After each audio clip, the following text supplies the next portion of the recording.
by 25%. China, conversely, has been the largest annual emitter since 2006, and it expects that its emissions will continue to grow until around 2030, thus offsetting the progress of countries all around the world in reducing global emissions. I would urge Secretary Guterres to make sure that we have the data right, the facts right, about who's actually delivering on the things that we all value. And on Earth Day, the 50th anniversary of Earth Day, I think that's especially important. Turning to the World Health Organization. I want to spend a few minutes telling the American people a little bit more about the problems that we're trying to work our way through. The WHO has two primary functions. First, it's a regulator and an advisory role and a health emergency and humanitarian aid operation on top of that. After the first SARS outbreak in 2003, the United States led the reform of the WHO. The WHO rules that govern how countries report on public health threats. So a major reform effort back 2003. Those rules, they're called International Health Regulations, went into effect in 2007. We set very clear expectations. We, the world, set very clear expectations for how every country must disclose data to protect global health. For example, Article 6 of the IHR says that each state party shall notify the World Health Organization within 24 hours of all events which may constitute a public health emergency of international concern within its territory. Annex 2 of those same rules provides that countries must notify the World Health Organization of any unusual or unexpected public health events such as SARS, a close genetic cousin of the virus that causes COVID-19.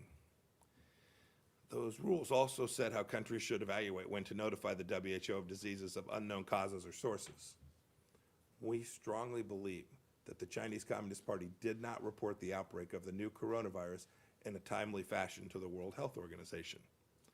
Article 6 of the IHRs, which was a part of this reform, further mandates that a state party, that would include China, shall continue to communicate to WHO timely, accurate, and sufficiently detailed public health information. That is, there's an ongoing obligation. Even after the CCP did notify the WHO of the coronavirus outbreak, China didn't share all of the information it had. Instead, it covered up how dangerous the disease is. It didn't report sustained human-to-human transmission for a month until it was in every province inside of China. It censored those who tried to warn the world. It ordered a halt to testing of new samples, and it destroyed existing samples. The CCP still has not shared the virus sample from inside of China with the outside world, making it impossible to track the disease's evolution. Not making a legal determination here today on China's adherence to the IHRs, but the World Health Organization's regulatory arm clearly failed during this pandemic. I'd also note that when countries adopted these new rules in 2007, we also gave the Director General of the WHO encouragement and the ability to go public when a member country wasn't following those rules.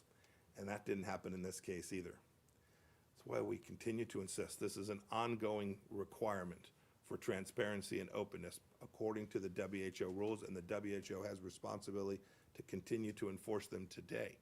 This transparency and getting it right is critical to saving lives today and in the future. I'll talk for just a minute about humanitarian aid. The United States is the most generous nation on the planet, has been for the past 3 years, will continue to be this year. Thanks to the American taxpayers, we've dedicated more than $140 billion in global funding for global health purposes in the past 2 decades. Today, I can confirm the United States is making an additional commitment of about $270 million to assist the most at-risk countries in fighting the virus, bringing our total to more than $775 million to date. We do this in lots of ways. We do this through multilateral organizations. We help our partners by sharing expertise. Today, the CDC has officers stationed in 59 countries and has helped train thousands of epidemiologists worldwide over the years whose knowledge is proving incredibly valuable. You should know it helps those countries, it saves lives in those countries, but this is a global pandemic, and that work protects us right here at home in America as well. You know, weeks before the first reported COVID case arrived in Guatemala, USAID helped the Ministry of Health there equip a key hospital to start caring for its first patients.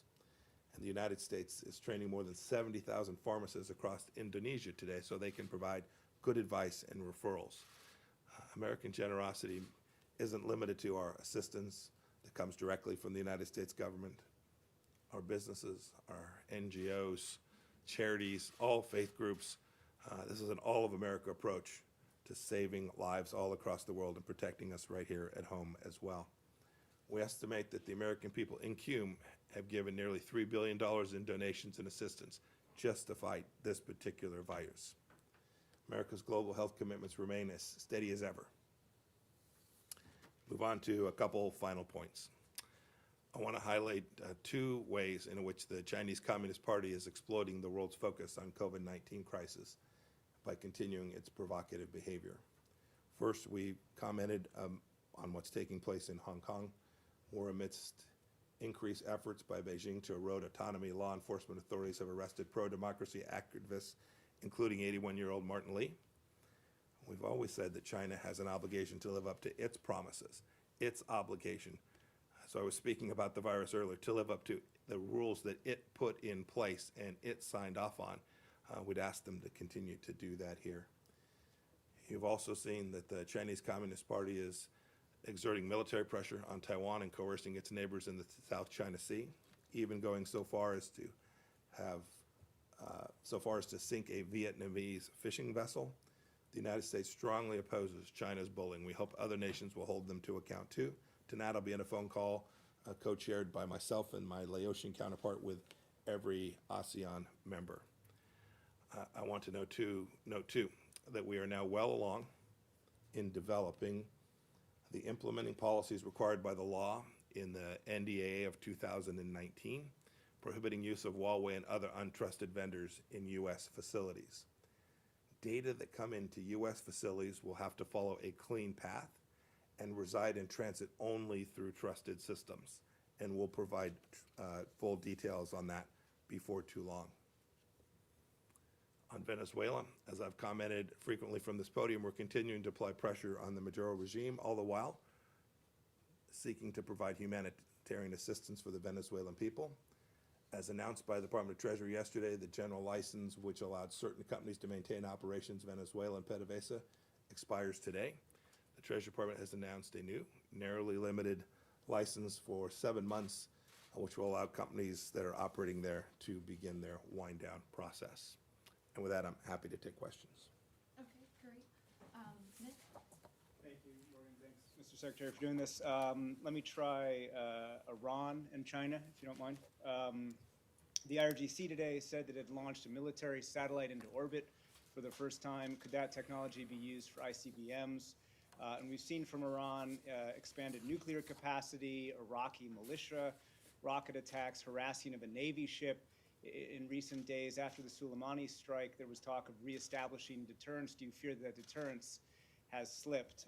And on China, there are millions of PPE items stuck in China, despite the fact they've been bought by U.S. companies. Do you believe the PPE is stuck because of red tape, China trying to make sure the quality is high, or because China is actually hoarding them and keeping them from the U.S.? Thanks. As for your second question, I'll leave to the Vice President's task force to talk about those goods and their transit.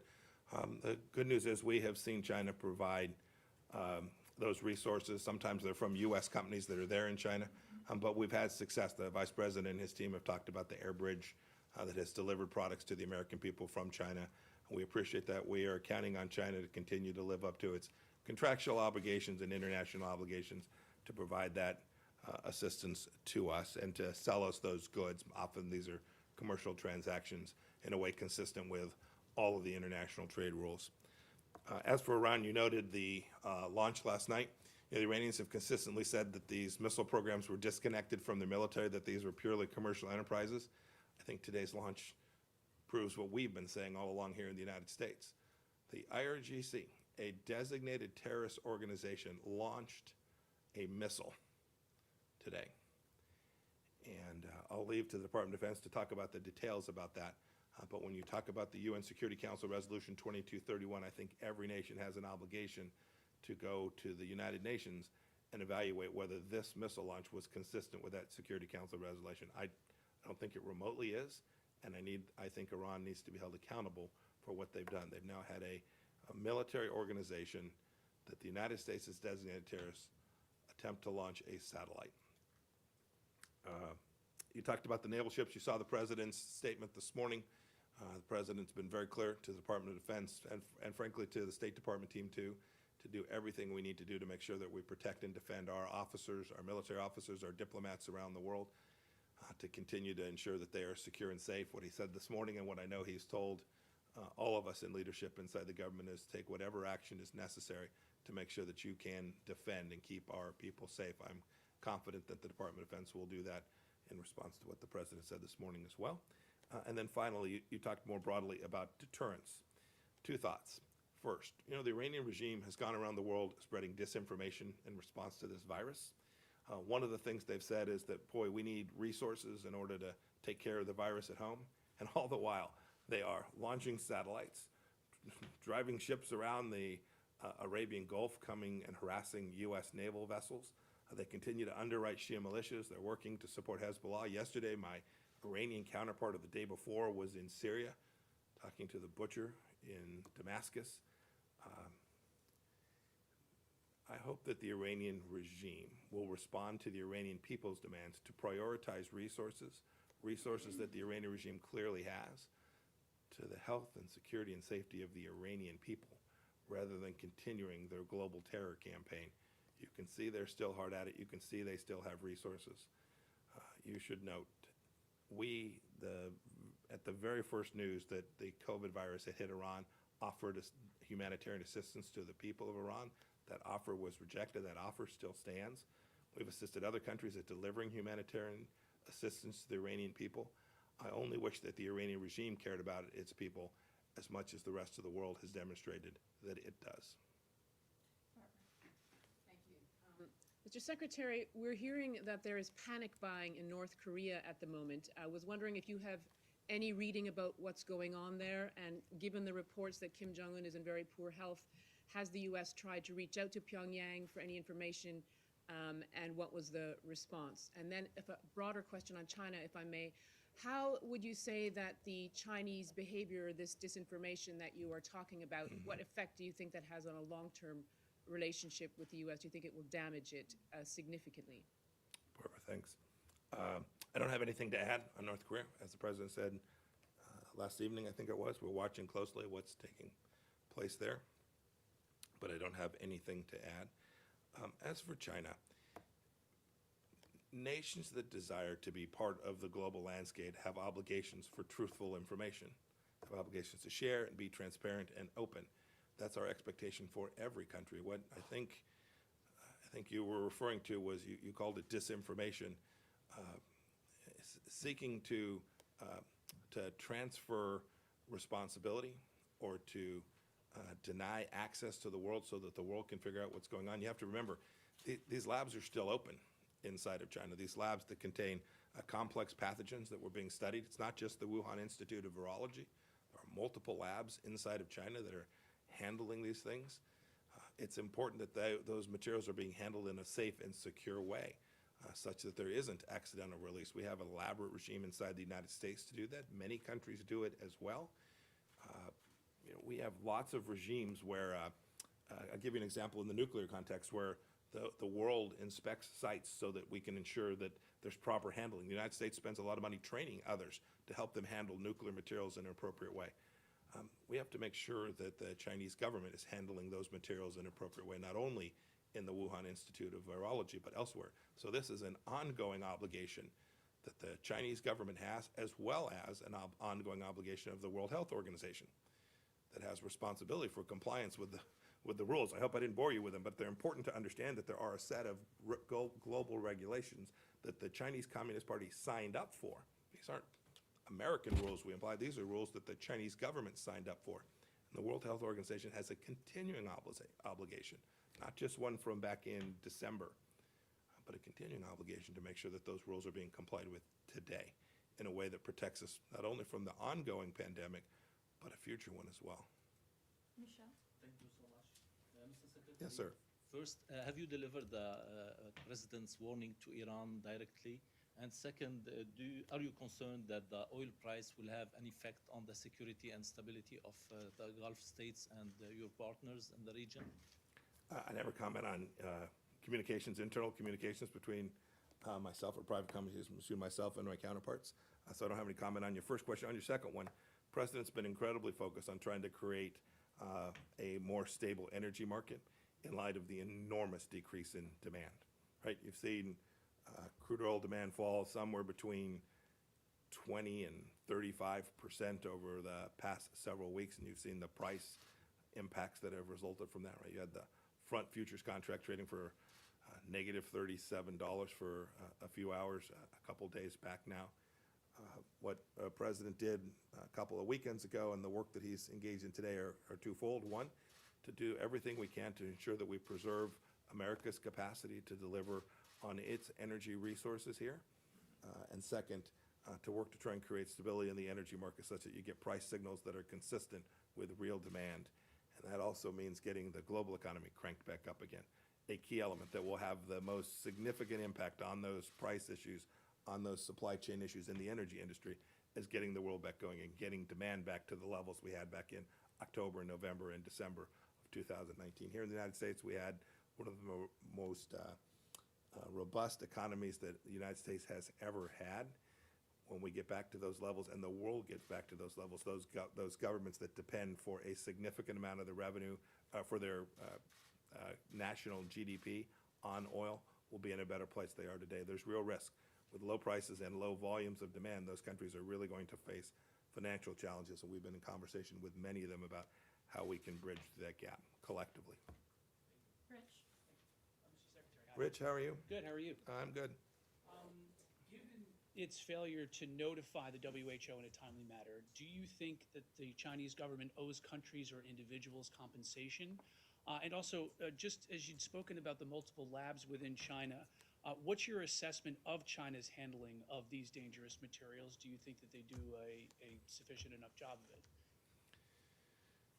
So I'm going to leave the accountability piece of this for another day in terms of what we do to assign accountability and how we hold other nations accountable, other than to say is that the rule set, the WHO rule set itself contemplates nations complying with their obligations, and it gives the Director General of the WHO enormous authority with respect to nations that do not comply. And we expect every country who signs up for the international health regulations and the leadership at the WHO to then enforce them.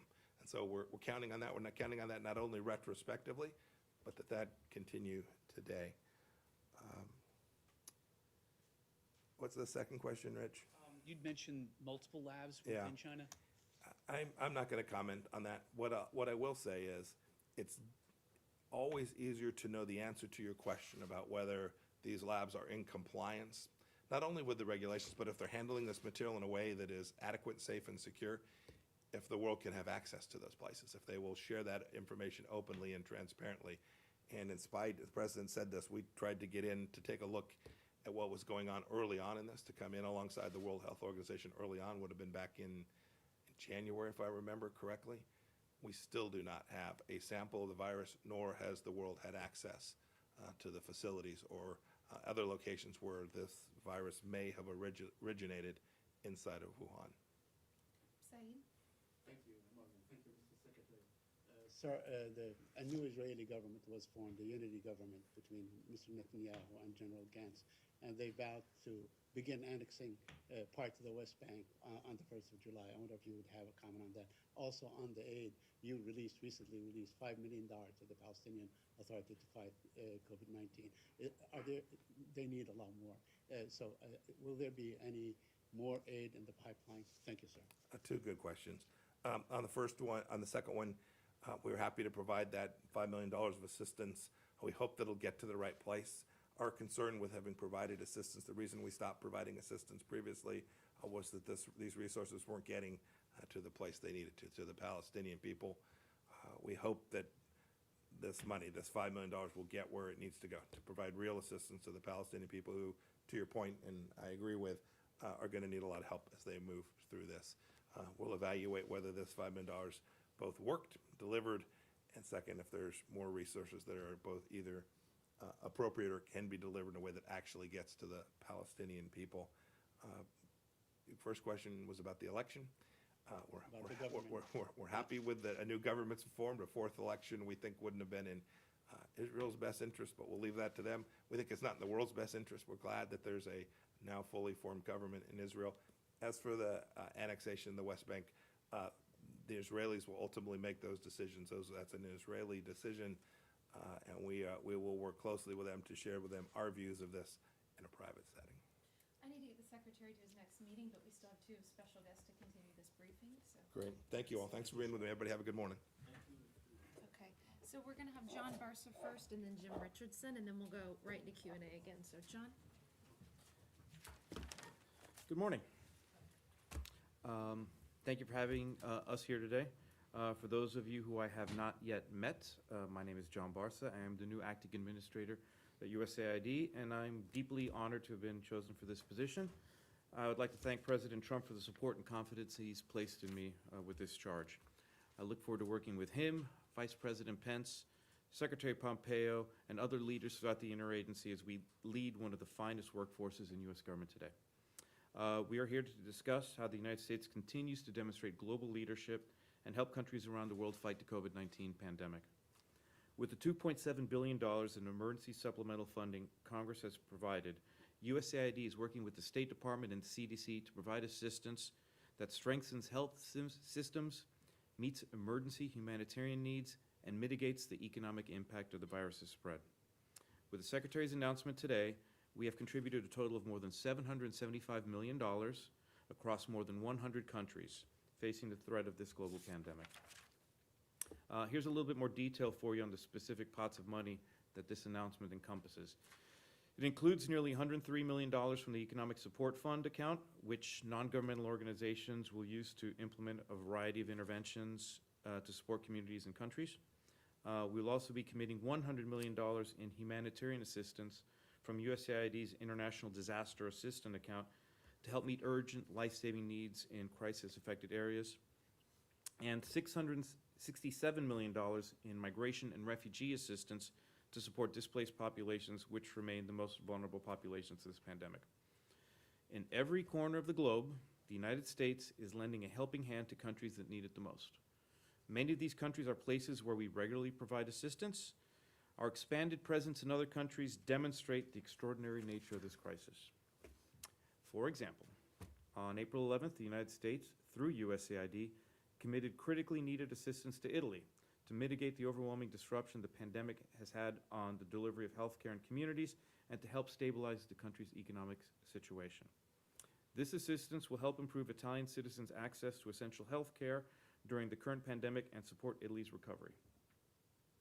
In this latest round of funding, state and USAID will provide COVID-19 assistance to some countries for the first time since the outbreak began. These countries include Algeria, Belize, Bhutan, Bolivia, Botswana, Bulgaria, the Republic of Congo, Djibouti, El Salvador, Ecuador, Eswatini, Ghana, Guatemala, Guinea, Honduras, Jordan, Lebanon, Madagascar, Malawi, Malaysia, Mali, Montenegro, Morocco, Mauritania, Mauritius, Mexico, Lesotho, Liberia, Panama, Namibia, Niger, Romania, Sierra Leone, Turkey, Uganda, the West Bank, and Yemen. Well done. That's quite the list, right? Now, do y'all memorize that yet? As you know, we work through international organizations and NGOs in many of these countries to reach people in need. And as you can see from the list of countries I mentioned, the kind of places where we are responding is, of course, varied. To make sure our assistance is as impactful as possible, the support we provide is tailored to each country's capacity and needs. Our toolkit of support includes investments that improve case management, disease surveillance, and public health screening. It strengthens infection prevention and control at medical facilities, bolsters laboratory capacity, scale up communications campaigns to raise awareness, expand access to water and sanitation, and more. America remains the leader in global health and humanitarian assistance. Through unmatched generosity, the American people have saved countless lives, protected those people who are most vulnerable to disease, built health infrastructure, and promoted the stability of communities and nations. America has always led the world through times of strife, turmoil, and uncertainty, and this pandemic is no different. Lastly, I want to highlight President Trump, Vice President Pence, and Secretary Pompeo for their extraordinary leadership on the world stage throughout this crisis. This all-star team and the rest of the Trump administration is working around the clock to stem the spread of virus at home and abroad, and they deserve our recognition. So thank you very much. Thank you, Morgan. I'm Jim Richardson. I'm the Director of Foreign Assistance here at the Department of State. First of all, I want to acknowledge the leadership, as John just did, of the President, of the Vice President, and of the Secretary, and really our talented teams, both at State and USAID around the world, as we work together to defeat COVID-19. To put it simply, pandemics like COVID-19 do not respect national borders, and so that our response, our USG response, can't either. Through decades of U.S. global leadership in health and humanitarian assistance, we know that the smart and strategic investments are critical to our primary mission of maintaining the health and safety of the American people. We can and must actually fight the pandemic both here and overseas. It's not a zero-sum game. It actually builds on each other. Through the American people's generosity, the United States continues to demonstrate global leadership in face of this pandemic. In fact, this fact is underscored by what the Secretary just announced of an additional $270 million for humanitarian and economic security assistance, bringing our total to $775 million spread over 100 countries worldwide, nearly all of them John just mentioned. So we'll implement this funding through a strategic all-of-America approach to ensure that this world is safe from infectious diseases both today and also in the future. When it comes to our investments thus far, let me address a couple hot-button topics that I'm sure you will ask me about. First of all, let's talk about Italy. We're providing $50 million in economic support to Italy, one of our closest allies and friends who has been at the forefront of the fight against COVID. These funds will help support the recovery of the Italian economy and support international organizations and NGOs, including many faith-based organizations, many of which are already on the ground saving lives. Second, the United States is also providing $5 million to the Palestinian hospitals in West Bank, Gaza, to battle the pandemic. The United States welcomes the ongoing cooperation between Israel and the Palestinian Authority to address the COVID-19 crisis and Israel's facilitation of goods and equipment to the West Bank and Gaza in support of this effort. Third, I want to talk about the Northern Triangle, El Salvador, Guatemala, Honduras. We're providing $7 million to help address this outbreak. This comes on top of what the President and the Secretary have announced of a $258 million in targeted foreign assistance for these three countries. These funds will benefit both the United States and our important allies by targeting economic assistance to regions with high outflow migration. We can help keep people at home while supporting and deterring illegal immigration to the United States. As you're well aware, the United States, last week, the President announced that we are pausing for the next 60 to 90 days funding for the World Health Organization while examining the failures to the response. First and foremost, this pause will not impact our commitment to fight COVID around the world. We are focused on outcomes, and as such, we are working with other partners around the world, including community and faith-based organizations, to get the job done.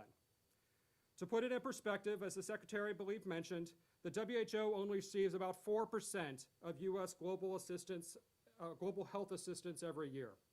There are plenty of amazing and highly qualified organizations implementing these programs around the world. And to be honest, no organization, or country for that matter, is owed a single nickel from the American people. We provide assistance out of generosity and U.S. national interest. At the very least, the American people should demand that every organization we fund, every NGO, every contractor, and every multilateral is transparent, accountable, and results-oriented. And that's what this President's review will do.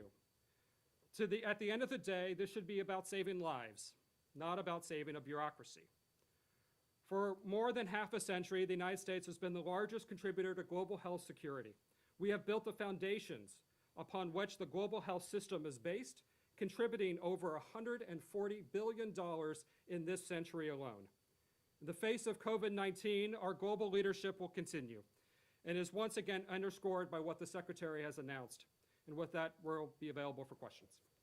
Okay, let's, you haven't asked one yet, right? Okay, go ahead. And CBS, if you have one, I think you have two that haven't gone yet, right?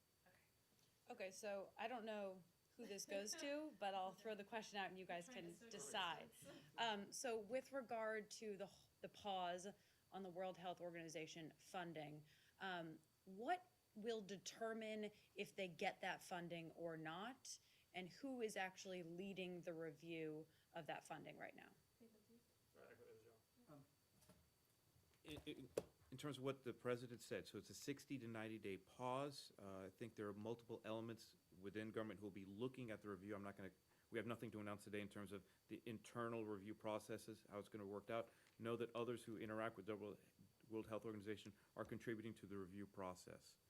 Okay, but what is the review looking for? What does the World Health Organization have to do in order to secure its funding? As the president stated and the secretary stated this morning, there's numerous questions in terms of the management of the World Health Organization, how they have been operating and holding member states accountable in their actions. So the review is going to be all-encompassing, getting to all manners of management and operation questions. And one thing that the secretary said was that the World Health Organization has not highlighted the fact that the CCP didn't reveal what it knew about the coronavirus pandemic when it knew it. If the WHO does that, is that something that you guys are looking for? I'm not going to comment on any interim findings or discussions. I have to say we'll have to wait till the final review is done. Want to add anything? No? Okay. CBS? I had a question about cooperation with vaccine development. Okay. If I could.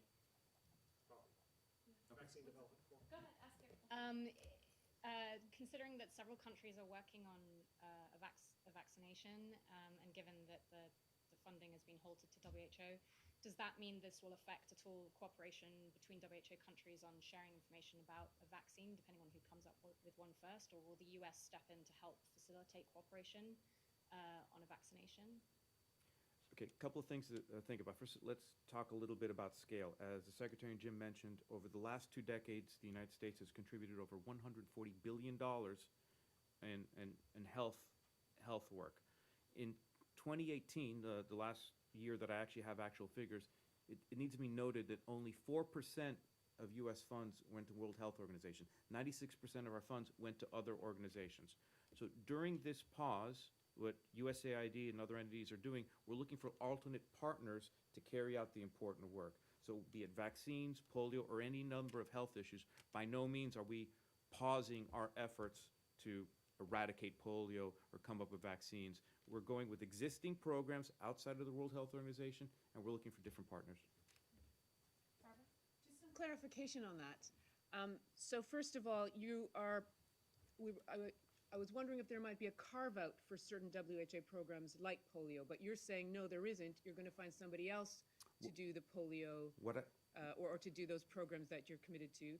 And then I just have a few other questions as well. If you want to answer that one Okay, first. so I'll start with that one. So even before the onset of this pandemic, USAID was working, piloting a new partnership initiative to look for other regional community-based partners outside of the normal menu of people we work with. I look forward to next week expanding the new partnership initiative in a more formal manner.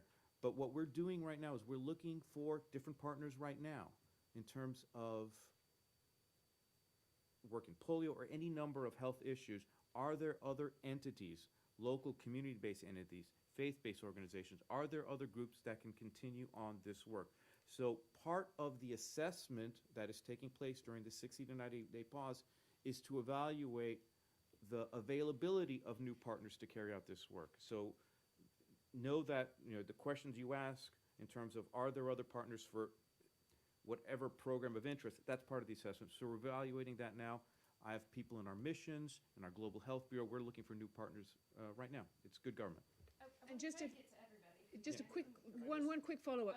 There's a fair bit of U.S. expertise at the WHO. So you've had health experts there. You still have health experts there. Is that cooperation going to be cut off as well? Are you sort of cutting off the WHO, not just in terms of funds, but also in coordination and cooperation? So part of your question is getting at to the end point of an assessment. We cannot tell you what decisions are going to be made at the end of the assessment. During this assessment that the president announced, 60, 90 days, we're going to look at all aspects of operations, World Health Organizations. So some of the questions you pose are the questions we ourselves are going to be asking in terms of capabilities during this pause period. Yeah, let me just, so the way I would say it is that the pause is about new decisions to provide assistance through the WHO.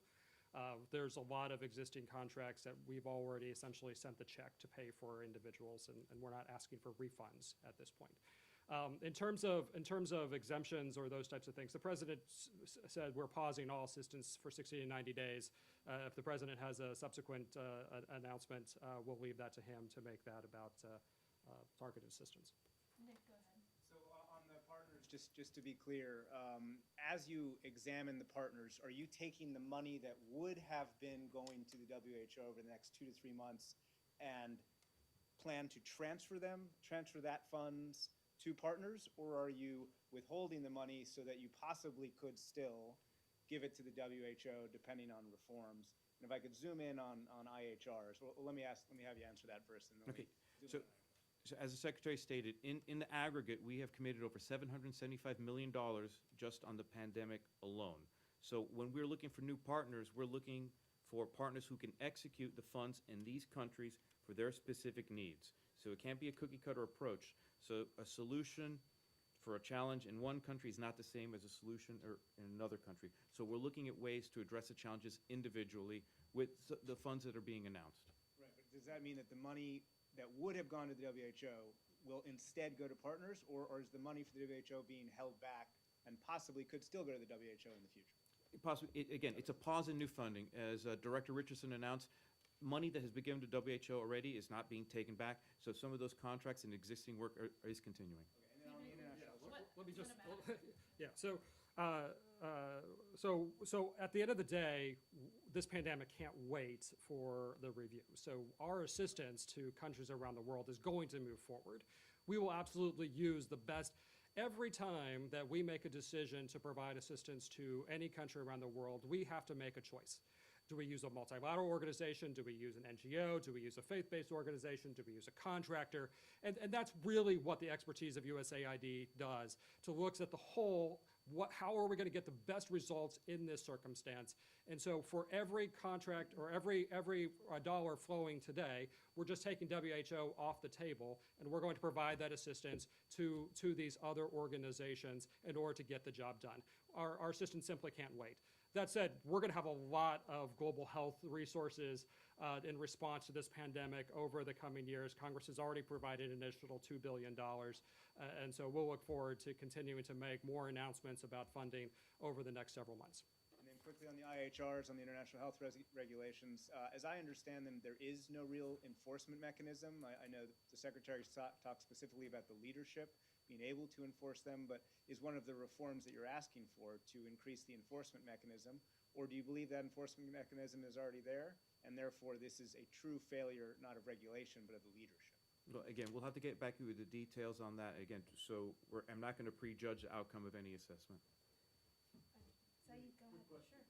Sure. The money dispensed to the West Bank and to the hospitals, does it go directly there? Because I think USAID is not operating in the West Bank anymore. No, so we use implementing partners around the world.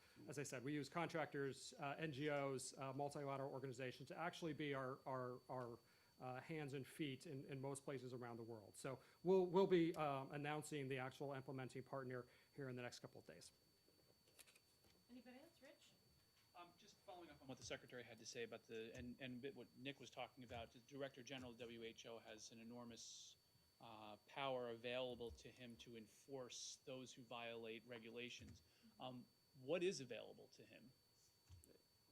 Well, as the Secretary stated, there are certain mechanisms which oblige member states to comply with agreements beforehand. So part of our review is to see what authorities did WHO leadership have? Did they execute the authorities and keep compliance? So the question you're asking gets exactly to the heart of what our review. Is the management of the World Health Organization running it the way it should be run? And just to follow up on both your and Nick questions, I think the best thing for us to do is to get a briefing probably with Ambassador Bernberg or someone from IO. So we'll get that. I know you were wanting that, Nick. So we'll go ahead and get that scheduled, and I think we could go through a little bit more detail through Andrew or through IO. Okay? Can I just ask John one more question? Sure. And then we gotta. I just so- blew off my next meeting, so go ahead. Thank you. So you talk about, a lot more work that USAID is going to have to do to identify new partners.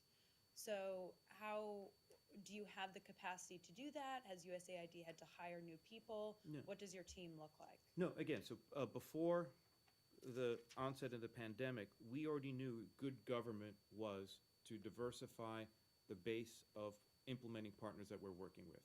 So under the leadership of Mark Green, who was administrator at the time, we started a pilot program called the New Partnership Initiative. So we started out in 14 missions. So we already knew the good government solution was to not depend on just a few implementers and partners. So what we're doing is that we've been already working with our workforce. We've gotten to pilot, the pilot program has been very successful. So next week I'll be signing an order expanding that pilot to all of our missions worldwide. This is something that was going to occur regardless of the pandemic. So with the pandemic coming on here, we're already starting to work with new partners. That does not necessitate new contracting staff, either in DC or the missions. But what we've been doing is providing guidance to our contracting staff to look and consider other partners. Are there other NGOs, faith-based organizations, community-based organizations which are localized in the country that have more permanence? So this was going to go on regardless of the regardless of the onset of the pandemic. So we're just fortunate that we've already been thinking along these lines and are able to execute now without any additional investment in staff or personnel. Thanks so much, guys. Don't forget about the 1 p.m. with Brownlee, repatriation briefing. Just giving you lots of briefings tonight. I shake everybody's hand, but I can't, so. You good? Nice meeting you. Is this a remote meeting, or does this count as in person? I guess, I don't know, man, I don't know. All right, take care, have a good one. Live Zoom. All right, thanks.